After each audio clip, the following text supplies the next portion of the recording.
సంక్రాంతి పండుగకి కోడి పందాలు చూస్తారు, ఎడ్ల పందాలు చూస్తారు. అలాగే కొంతమంది ఆ కొన్ని రకాల ఆటల్ని ఆడుతూ ఉంటారు. సో రకరకాల కాంపిటీషన్స్ జరుగుతూ ఉంటాయి, ముగ్గులు పోటీలు జరుగుతుంటాయి. ఇట్లాగా ఎవరికి తగ్గట్టుగా వారు కల్చర్ ని బట్టి రకరకాల పోటీల్లో పార్టిసిపేట్ చేస్తూ ఉంటారు. సో ఇది వీటిల్లోని కొన్ని రకాల ఆటలు అంటే లైక్ పేకాట కానివ్వండి, లేదంటే ఇట్లాంటివి ఏమైనా కూడాను చట్టపరంగా నేరమైనప్పటికీ పండగ సమయాల్లో మాత్రం కొంతమందికి వెసులుబాటుని ఇస్తూ కూడా పర్మిషన్స్ ఇస్తూ వాటికి కొనసాగించడానికి ఆ 2-3 రోజులు కూడా వెసులుబాటు ఇస్తారు అధికారులు. బట్ ఇది కాకుండాను మద్యానికి సంబంధించి కూడా కొంత ఇంతే ఉంటుంది. అంటే లైసెన్స్డ్ షాపుల్లోనే మద్యం సేవించడం కానీ, నాన్ లైసెన్స్డ్ షాపుల దగ్గర లేదంటే లోకల్ గా ఎక్కడైనా అమ్ముతున్నా కూడాను అటువంటి మద్యాన్ని సేవించొద్దు అని చెప్పేసి కూడా చెప్తూ ఉంటారు. మరి ముఖ్యంగా పండగ సమయాల్లో మాత్రము ఇది కాస్త ఎక్కువ భారీ ఎత్తున మద్యం అమ్మకాలు అనేవి కూడా జరుగుతూ ఉంటాయి. మరి వీటిల్లోనూ కొంత నకిలీ మద్యం కూడా మిక్స్ అయ్యే ఛాన్స్ ఉంటుంది కాబట్టి లైసెన్స్ షాపుల్లోనే మద్యం సేవించండి అని చెప్తూ ఉంటారు. సో పండగలోని ఇలా రకరకాలుగా ఎంజాయ్ చేస్తూ ఉంటారు. కొంతమంది ఏంటంటే ఇటువంటి పోటీలన్నీ ఓకే గాని ఈ కొందరు యువకులు పెట్టుకున్న ఒక కాంపిటీషన్ మాత్రము ప్రాణాల మీదకి తీసుకొచ్చిందని చెప్పుకోవాలి. ఆంధ్రప్రదేశ్ రాష్ట్రము అన్నమయ్య జిల్లాలోని 6 యువకులు మద్యము సేవించడానికి, మద్యం ఒకరిని మించి ఒకరు మద్యాన్ని సేవించాలని ఒక ఏదో సమ్ బెట్టింగ్ అయితే వేసుకున్నట్లుగా ఈ కథనం ప్రకారం అయితే తెలుస్తూ ఉంది. అధికారులు ఇచ్చిన సమాచారం మేరకు, అలాగే అక్కడున్న లోకల్ గా ఉన్న వాళ్ళు ఇచ్చిన సమాచారం మేరకు పోటీ పెట్టుకున్నారు. అంటే ఒకరిని మించి ఒకరు ఎంత తాగుతారో చూద్దాము, ఎవరు ఎక్కువ తాగగలుగుతారో అనేది ఏదో సమ్ బెట్టింగ్ అయితే వేసుకున్నట్లుగా తెలుస్తుంది. మరి ఏది ఏమైనప్పటికీ కూడా ఈ నేపథ్యంలోని వీళ్ళల్లోని 2 వ్యక్తులైతే మాత్రము ప్రాణాలు కోల్పోయారు. ఎందుకంటే అది హెవీ ఎక్కువైపోయిందా వాళ్ళకి, ఎక్కువ అంటే శృతి మించి తాగడం వలన ప్రాణాలు కోల్పోయారా, లేకపోతే ఒకవేళ మద్యంలోనే ఏదైనా కల్తీ జరిగిందా అనే కోణంలో కూడా అనుమానాలు అయితే రేకెత్తుతూ ఉన్నాయి. మొత్తానికి వాళ్ళిద్దరూ కూడా అనుమానాస్పద స్థితిలో మృతి చెందినట్లుగా తెలుస్తుంది. సో ఈ కేసు అంతా కూడా ఏంటంటే మద్యం సేవించడం వలన మరణించినప్పటికీ కూడా ఏంటి అన్నది ప్యూర్ పక్కా క్లారిటీ అయితే ఇంకా ఎవరికి రాలేదు.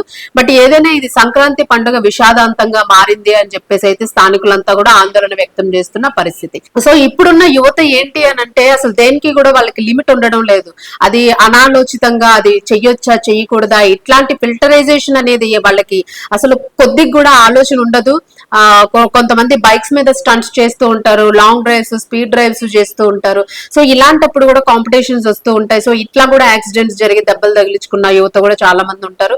అనేక మంది ప్రాణాలు కూడా కోల్పోతూ ఉంటారు. సేమ్ అట్లాగే ఈ మద్యం అనేది కూడాను కొంతమంది గుంపుగా కూర్చుంటారు, నువ్వు ఎక్కువ తాగుతావా నేను ఎక్కువ తాగుతానా అన్నట్టు వాళ్ళ ఒక కాంపిటీషన్ లా పెట్టుకుంటూ ఉంటారు. సో ఇలాంటప్పుడు ఖచ్చితంగా ఆల్కహాల్ అనేది దానికి ఆ కన్సంప్షన్ అనేది ఒక లిమిట్ లోనే తీసుకోవాలి. మరి అది ఒకవేళ శృతి మించితే ఒకరినొకరు కొట్టుకుని హత్యలు చేసుకునే వరకు పోయిన కథనాలు కూడా చూసాము.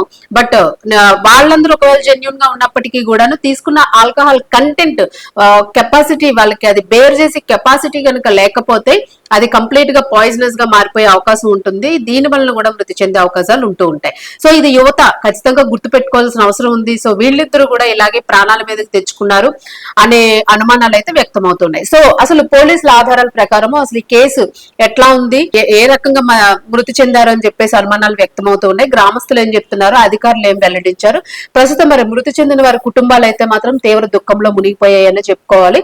ఆ డీటెయిల్స్ అయితే ఒకసారి చూసుకుందాం.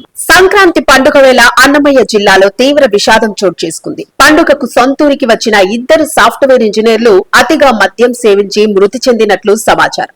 ఈ ఘటన కంబంవారిపల్లి మండలం బండివట్టపాలెంలో జరిగినట్లు తెలుస్తోంది. వివరాల్లోకి వెళితే చెన్నై, బెంగళూరులో పనిచేస్తున్న మణికుమార్ 35 ఏళ్లు, 26 ఏళ్ల పుష్పరాజ్ సంక్రాంతికి తమ స్వగ్రామానికి వచ్చారు.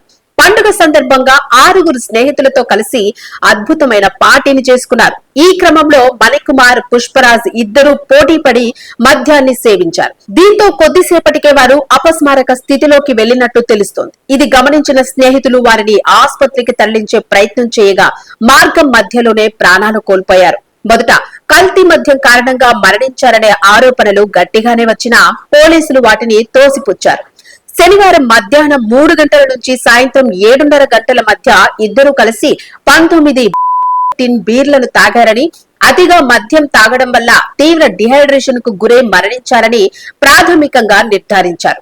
పోస్ట్ మార్టం నివేదికలో కూడా ఇదే విషయం స్పష్టమైందని పోలీసులు తెలిపారు. మృతుడు మణికుమార్ కు భార్య 2 ఏళ్ల కుమారుడు ఉండగా పుష్పరాజ్ కు ఇంకా వివాహం కాలేనట్లు తెలుస్తోంది. ఏది ఏమైనా పండుగ రోజు యువకులు మరణించడంతో గ్రామంలో విషాద ఛాయలు అలుముకున్నాయి. ఇక ఏది ఏమైనప్పటికీ పోలీసులు మాత్రం పదే పదే హెచ్చరిస్తూనే ఉన్నారు. నకిలీ మద్యం తయారీ షాపుల్లోనూ లేదా బెల్ట్ షాపుల్లోనూ అనుమతులు లేని చోట్ల మద్యం కొనుగోలు చేయొద్దని హెచ్చరిస్తూ ఉన్నారు.